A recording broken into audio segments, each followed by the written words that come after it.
આપણા વડીલો કહેતા હતા કે બાર ગામે બોલી બદલાય, પણ અહીંયા માત્ર બોલી નથી બદલાતી, બોલીની સાથે બદલાય છે અહીંની સભ્યતા, અહીંની સંસ્કૃતિ, અહીંના લોકો. અહીંની બોલીની સાથે બદલાઈ જાય છે અહીંના લોકોના પ્રશ્નો. અને પ્રશ્ન હવે ગામની અંદર એવો છે કે એક પછી એક લોકો અહીંયા મરી રહ્યા છે. દર પૂનમે અને અમાસે કોઈક ના કોઈક વ્યક્તિનું મૃત્યુ થઈ રહ્યું છે. તો હવે મૃત્યુ પાછળનું કારણ શું હોઈ શકે? કોઈ રોગચાળો, કે પછી કોઈ પ્રાણી, કે પછી કોઈ વ્યક્તિ? પ્રાણી તો ના હોઈ શકે, કારણ કે એક નિશ્ચિત અંતર ઉપર, એટલે કે પૂનમે અને અમાસે જ આ મરે છે. અને કોઈક વ્યક્તિ તો એવું છે કે ગામની અંદરથી એ જાય છે જંગલની અંદર, અને જંગલની અંદર એ કંઈક તો કરી રહ્યું છે જેના કારણે અહીંયા લોકો મરી રહ્યા છે. શું આ સંબંધ એની સાથેનો હશે, કે પછી કોઈક વ્યક્તિ જાણી જોઈને ગામના લોકોને ડરાવવા માટે એક પછી એક લોકોને મારી રહ્યું છે?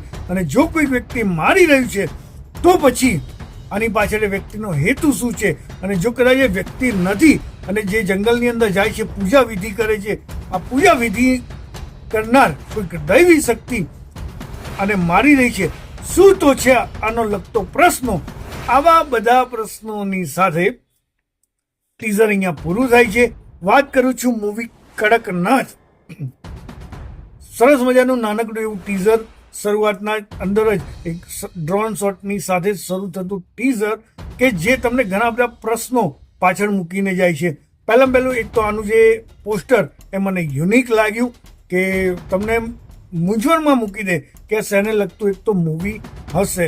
શેને લગતું મૂવી છે એને લગતી વાત કરું તો એક સમુદાય છે જે જંગલની અંદર રહે છે અને તેમના ગામની અંદર એક પછી એક જે આવા પ્રશ્નો ઊભા થાય છે.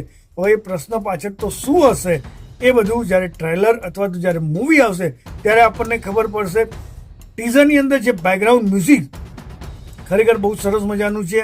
ગુજરાતી ઇન્ડસ્ટ્રીની અંદર આ ટાઈપનું જે મ્યુઝિક એ મને ખરેખર બહુ ઇમ્પ્રેસિવ લાગ્યું, કારણ કે જે રીતનો આ લોકો કોન્સેપ્ટ છે અને કોન્સેપ્ટ આધારિત આ લોકો એક મૂવી તમને સસ્પેન્સ જગાવે કે હવે પછી આના પછી શું હશે, શેના લગતું હશે મૂવી.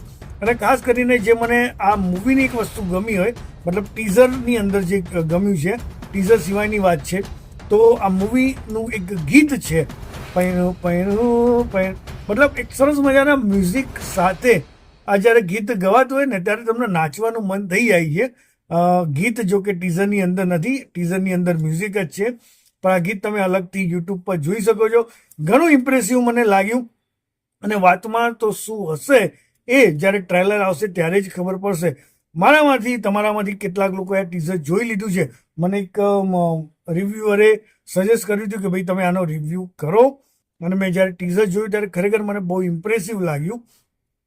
તો મારા રિવ્યૂ પહેલાં કદાચ તમે આ ટીઝર જોઈ લીધું તો મને કહેજો કે તમને આ ટીઝર કેવું લાગ્યું અને શું તો લાગે છે. એ બધી ચર્ચા આપણે અગાઉના વિડીયોમાં કરશું. પણ મને ઇમ્પ્રેસિવ લાગ્યું.